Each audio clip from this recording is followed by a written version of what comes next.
10 superfoods para sa diabetes. Number 1, beans. Ay isiksik sa vitamins, minerals, magnesium at potassium. Napakataas rin ng fiber content ng mga ito.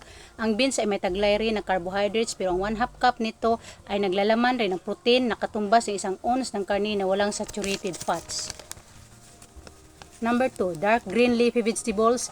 Ang spinach, collards at kale ay ilang halimbawa ng dark green leafy vegetables na siksik sa vitamins at minerals tulad ng E, C, E at K, iron, calcium at potassium. Ang mga pagkain ito ay mababa rin sa calories at carbohydrates.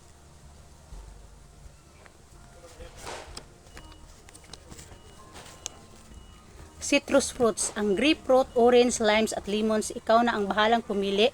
Mayaman sa fiber, vitamin C, folate at potassium.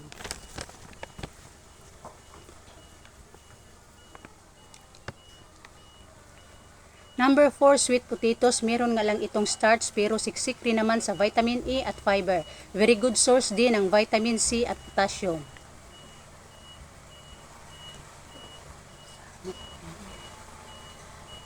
Number 5, berries. Ang berries ay mayaman din sa antioxidants, vitamins at fiber.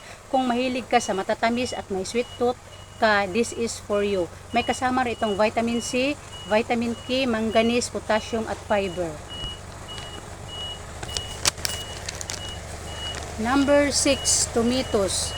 Ang maganda sa prutas na to, kahit paano mo pa siya lutuin o kahit kainin mo ng hilaw, mabibigyan ka ng vital nutrients tulad ng vitamin C, E at potassium.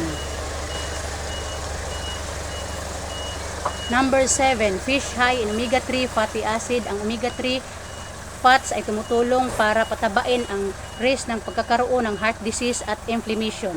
Ang mga isda na may matataas na healthy fats ay tinatawag na fatty fish. Ang kilalang kilala sa lahat ay ang salmon, ang iba ay sardines, mackerel at tuna. Number 8, nuts. Ang 1 ounce ng nuts ay malaking bagay para harangin o i-delay ang gutom. Mayaman din ito sa magnesium at fiber. Ang ilang uri nito gaya ng walnut at flax seeds ay mayaman sa omega-3 fatty acids. Number 9, whole grains. Tulad ng barley ay mayaman sa vitamins at minerals tulad ng magnesium, B vitamins, chromium, iron at folate.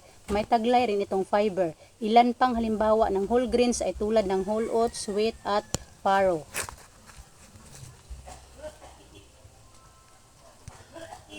Number 10, milk yogurt. Maliban sa pagkakaroon ng calcium, marami ng milk at yogurt products ang ginawang fortified at maging source rin ng vitamin D.